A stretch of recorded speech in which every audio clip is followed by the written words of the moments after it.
semuanya, perkenalkan nama saya Nikadek Duriantini, saya absen 20 dari kelas 12 IPA 1. Nah, jadi kali ini saya akan menjelaskan materi mengenai teks editorial. Dimulai dari yang pertama yaitu pengertian. Pengertian dari teks editorial adalah teks yang berisi pendapat pribadi seseorang mengenai isu atau masalah terkini dari berbagai hal.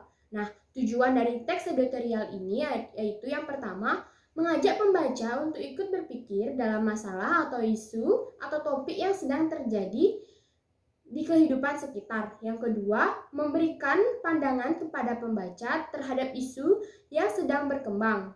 Lalu yang selanjutnya yaitu mengenai struktur teks editorial. Struktur teks editorial yaitu yang pertama, pernyataan pendapat atau tesis adalah sudut pandang penulis terhadap permasalahan yang diangkat, yakni berupa pernyataan atau teori yang diperkuat oleh argumen. Yang kedua, ada argumentasi adalah alasan atau bukti yang digunakan untuk memperkuat pernyataan tesis, yakni berupa pernyataan umum, data hasil penelitian, pernyataan para ahli, atau fakta-fakta yang dapat dipercaya. Yang ketiga, ada penegasan ulang pendapat adalah penguatan kembali atas pendapat yang telah ditunjang oleh fakta-fakta dalam bagian argumentasi. Lalu selanjutnya mengenai kaidah kebahasaan teks editorial. Kaidah kebahasaan teks editorial meliputi 1. Kata hubung atau konjungsi.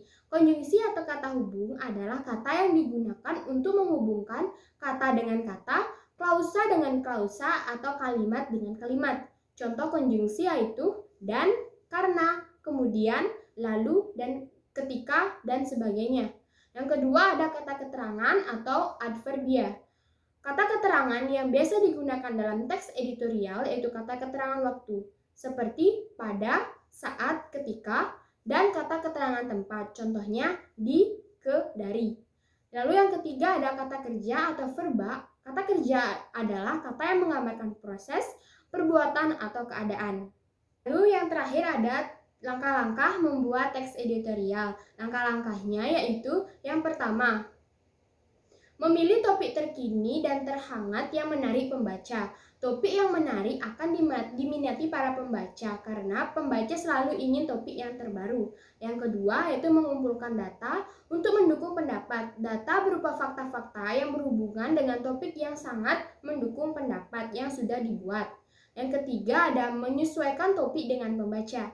Penulis teks editorial harus memperhatikan bahasa, fakta-fakta dan pendapat yang dikemukakan apakah sudah tepat atau belum bagi pembaca. Yang keempat ada menyunting teks editorial. Periksa kembali teks yang sudah dibuat agar kaidah kebahasaan, tanda baca, dan kalimat yang sudah padu dan siap untuk dibaca oleh halayak. Sekian materi yang dapat saya sampaikan pada video kali ini. Semoga video ini bermanfaat bagi kita semua. Saya mohon maaf jika ada kesalahan yang disengaja maupun tidak. Akhir kata, saya tutup dengan sekian dan terima kasih.